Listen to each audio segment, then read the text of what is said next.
I think at the root of it is a change in the food supply. Now, there's nobody measuring the abundance and availability of the kind of food that these birds eat. Their prime food before the year 2000 was herring less than a year old.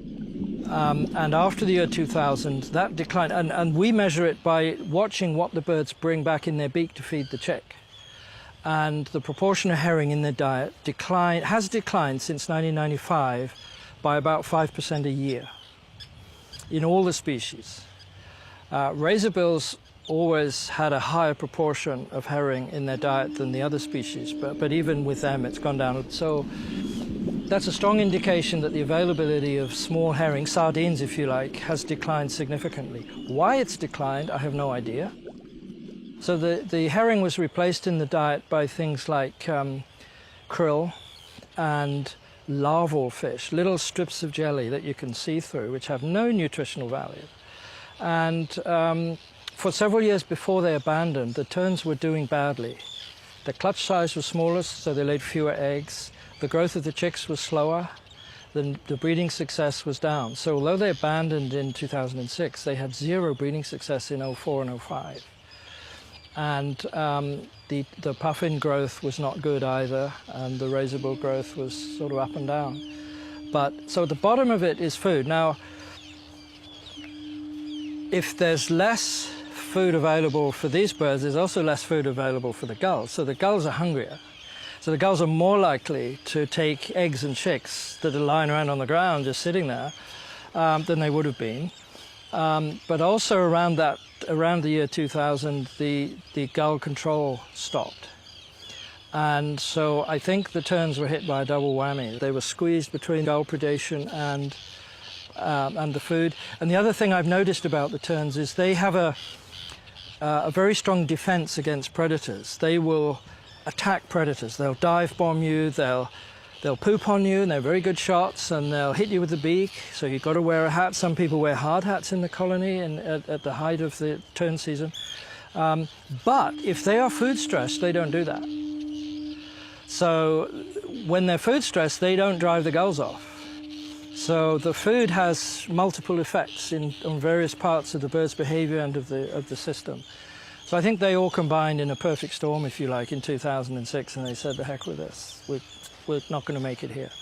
In 04 and 05, there was heavy rain and cold at the time of year when the tern chicks are vulnerable. They're still downy. They can't thermoregulate. They can't maintain their body temperature. They can't keep the rain off. They have to be brooded by an adult. And that means that adult is not out getting food, but there's less food too. So it wasn't just a double whammy, it was a triple whammy. I wish I knew what the cause of the reduced availability of small herring has been. There have been oceanographic changes. There's been a lot more freshwater input to the Gulf of Maine Bay of Fundy system, and one theory is that the increased melting of ice in Greenland puts a lot more cold fresh water into the Labrador Current, and the Labrador Current sweeps into the Bay of Fundy about here. And that will cause a lot of effects on the plankton community, and the plankton community has changed somewhat in ways that would provide less energy to the food supply for those small herring.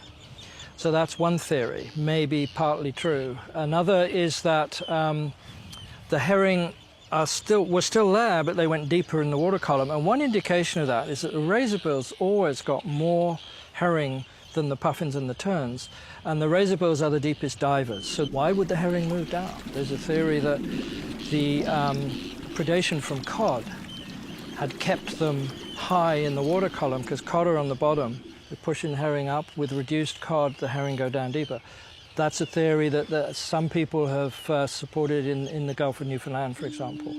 Whether that's operated here, we don't know. But the fishermen will tell you that the herring have been deeper in the water, lower in the water column in the last few years than they used to be. So that's a part of the issue. I mean, there are some indications that the herring stock is not in good shape. I mean, in the US, they have severely limited the catch quota, and on the Canadian side, the quotas for herring fishing are way down. They will tell you that the herring stock's fine, and you ask, well, why have you brought the quota down? Well, we're just being careful. But the quota is usually a good indication of what the fisheries biologists think the stock can take, and that's much less than it used to be.